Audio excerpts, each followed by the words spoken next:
Sister নিবেদিতার জীবন নিয়ে আমি খুব আগ্রহী। ওনার করা কাজকর্ম আমাকে উদ্বুদ্ধ করে। শুধু স্বামীজি নন, উনি যখন রবীন্দ্রনাথ, জগদীশচন্দ্র বসু প্রমুখদের সঙ্গে মিশছেন, দেখা যাচ্ছে যে স্বামীজির সঙ্গে তার একটা সংঘাত তৈরি হচ্ছে। কারণ স্বামীজি তখন রামকৃষ্ণকে দেবতা রূপে পুজো করছেন, আর এনারা হচ্ছেন ব্রাহ্ম সমাজের স্রষ্টা। তো কিন্তু নিবেদিতার সিস্টার নিবেদিতার নিজস্ব একটা প্রখর ব্যক্তিত্ব ছিল। উনি এরকম ছিলেন না যে মানে গুরু নিন্দা তিনি শুনতেন না, কিন্তু তার যেটা মনে হতো তিনি সেটাই করতেন। আচার্য জগদীশচন্দ্র বসু এবং অবলা বসুর সঙ্গে তার খুব সখ্যতা ছিল। তার বাড়িতেও তিনি যেতেন এবং অবলাকে অবলা বলে টিজ করতেও উনি ছাড়তেন না, কারণ উনি বিদেশিনী। তারপরে মেয়েদের স্বাধীনতা, স্বতন্ত্রতা এ নিয়ে উনি ভাবতেন আর কি। তো 1898 সালে জগদীশচন্দ্র বসুর সঙ্গে ওনার দেখা হয়েছিল রয়্যাল সোসাইটিতে, যেটা সম্পাদনা করতেন নিবেদিতা। তো এই ব্রাহ্মণদের সঙ্গে মাখামাখির সম্পর্ক তার হওয়া উচিত ছিল না, কারণ তিনি ছিলেন বেদান্তিক সন্ন্যাসী শ্রী শ্রী বিবেকানন্দর শিষ্য। কিন্তু তা সত্ত্বেও এই আচার্য জগদীশচন্দ্র বসুর কার্যকলাপ নিয়ে তার খুব উৎসাহিত ছিল। উনি আচার্য জগদীশচন্দ্র বসুর যে কথাটা ছিল যে জ্ঞান ও বিজ্ঞানের সমন্বয় হয়ে যেটা হবে সেটা দিয়ে আমরা সমাজে উন্নতি করব। আর নিবেদিতাজি যেটা ছিল যে সমাজের উন্নতি করা। তো ব্যক্তিত্বের সংঘাত বারবার এসেছে তাদের মধ্যে, কিন্তু দুজনের মধ্যে এতটাই বন্ধুত্ব প্রগাঢ় ছিল যে সেই সম্পর্ক কোনো দিনই নষ্ট হয়নি। যখন রামকৃষ্ণদেবকে ভগবান বলে পুজো করছেন বীর সন্ন্যাসী বিবেকানন্দ, তখন নিবেদিতারও একটু কোথাও গিয়ে মনে হয়েছে যে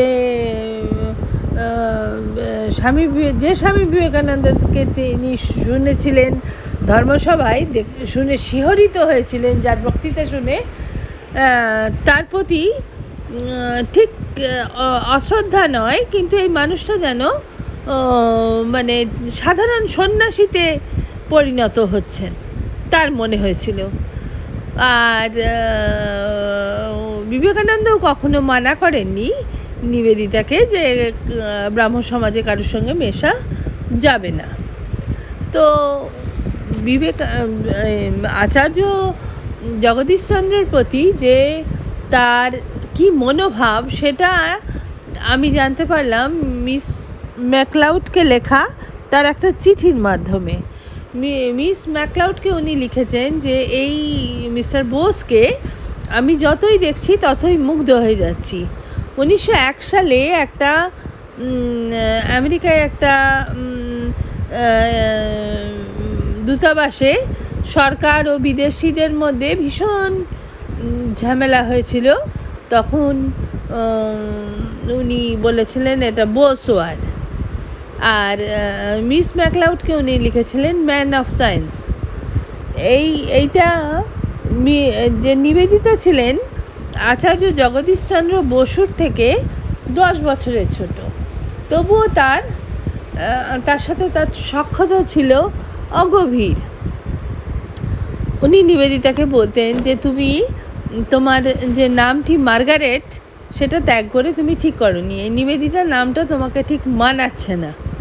কিন্তু এই নিবেদিতা পরাস্ত হবার মানুষ ছিলেন না। উনি বলতেন যে স্বেচ্ছায় আমি আমার নামটাকে গ্রহণ করি। এই সম্পর্কের রসায়নটা নিয়ে বারবার কথা উঠেছে। কিন্তু নিবেদিতা তো সন্ন্যাসিনী।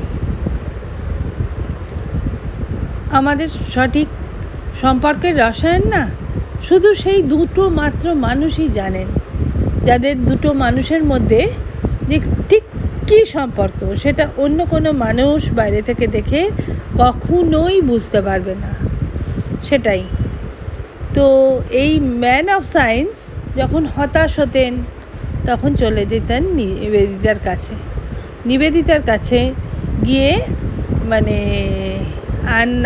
কোট আনকোট ঝগড়া বা বিতর্ক না হলে ওনার পেটের ভাত হজম যাকে বলে হয় না সেটাই হতো। মানে এতটাই উনি ক্লোজ ছিলেন সিস্টার নিবেদিতার। তারপরে নিবেদিতা মারা গেলেন 1911 সালের 13ই অক্টোবর। তখন খুব ভেঙে পড়েছিলেন এই ম্যান অফ সায়েন্স আচার্য জগদীশচন্দ্র বসু। উনি 30শে নভেম্বর 1917 সালে তার 59 বছর বয়সে বসু বিজ্ঞান মন্দির খুললেন।